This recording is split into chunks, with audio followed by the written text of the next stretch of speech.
When you write about pathos in your rhetorical analysis essays, do you know that you're cooked because you keep writing the speaker uses pathos to appeal to emotions over and over? And you know this isn't really right, but you don't know what else to do? Can your friend Winifred write slay rhetorical analysis essays about pathos because she can describe the emotions being introduced, how they're introduced, and why they're effective for this particular writer's rhetorical purpose? Hi, I'm Dr. Clay Zuba, inventor of Zubify. I've seen thousands of students write the phrase, the writer uses pathos. Pathos is not something you can use, and it's not something the writer even has. Instead, it's something that the writer is trying to evoke in the audience through their rhetorical choices. By the end of this video, you'll be writing about pathos as a precision tool that identifies specific emotions, why they matter to this audience, and how they serve the writer's rhetorical purpose. Yes. Today, we're learning to write about pathos for the rhetorical analysis essay on the AP Language and Composition exam. This is the second in a series that teaches writing about all three rhetorical appeals, ethos, pathos, and logos. In part one, I taught you how to write about ethos. In this video, you'll master what pathos actually is, how to identify it in texts, and most importantly, how to write about it with the specificity that shows sophisticated analytical thinking. We'll be working with the same 2025 rhetorical analysis prompt about Raquel Vasquez Gilliland's essay, Go Outside, Sink Your Feet into the Dirt, that we've used in other videos in this series to see how speakers evoke specific emotions through specific textual choices. Now, let's learn to write about pathos like the analytical queens and kings that you are.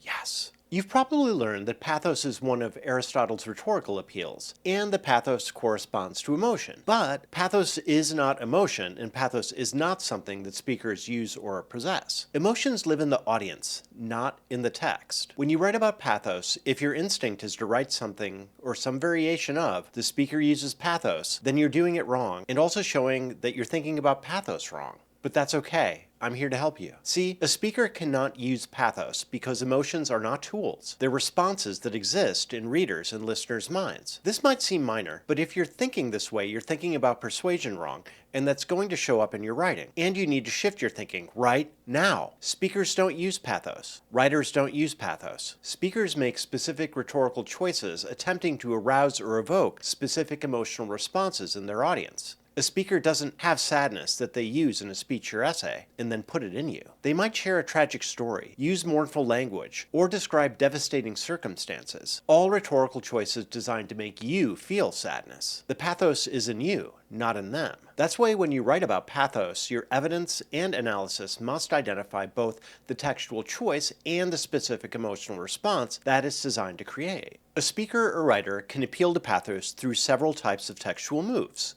Here are the main categories for you to look for. Vivid imagery, sensory details that evoke emotional responses through sensory imagination. Personal narratives, stories that create emotional connection through shared humanity. Charged language, word choices or diction that hold powerful emotional connotations for their audience. Concrete examples, specific cases that make abstract issues emotionally real. Appeals to values, invoking deeply held beliefs that carry emotional weight. Description of stakes, showing what will be lost or gained emotionally if the persuasion does not happen and the speaker's goals are not met. I've just told you the major rhetorical moves used to evoke pathos and also their purpose. When you spot any of these moves in the text, you've found strategies designed to evoke emotional responses. But identifying the strategy is just the first step. You also need to name the specific emotions that are being aroused. Never write, the speaker uses pathos. This appeals to pathos, unless you immediately get specific. Gilliland creates emotion. This makes readers feel emotional. None of these statements make any sense, because a speaker makes rhetorical choices to appeal to pathos in others, rather than using it themselves. And emotion is way too vague. What specific emotion? For what purpose? Instead write, Gilliland's description of her grandmother nursing the dove arouses compassion and wonder. The author evokes fear and isolation through describing urban disconnection. The choice generates nostalgia for a simpler, more connected time. See the difference? In these examples, you're identifying textual evidence and naming the specific emotional responses it's designed to create. Here's a step-by strategy for writing clocked pathos analysis. Step 1. Identify the specific textual move designed to evoke emotion. Point to the exact words, phrases, images, or stories from the text. Step 2. Name what specific emotions it's designed to evoke. Don't say emotion. Say what it is. Fear, joy, anger, compassion, nostalgia, hope, urgency, comfort, thirst, etc. Step 3. Explain why this rhetorical choice evokes these emotions for this specific audience. Connect the textual choice to audience values, experiences, or concerns. The same type of persuasion will not work the same for all audiences. I think you understand this, and I think you know this. Then why do you write about it as if you don't? Write about why this persuasion works for this audience. Step 4. Show how evoking these emotions serves the speaker's persuasive purpose. What does feeling this emotion make the audience more likely to do or think? Step 5. Connect to the challenges in the rhetorical situation. Why does arousing this emotion help the speakers overcome this audience's specific barriers to persuasion? Every audience has specific barriers to persuasion. If they didn't, the speaker wouldn't need to make their case.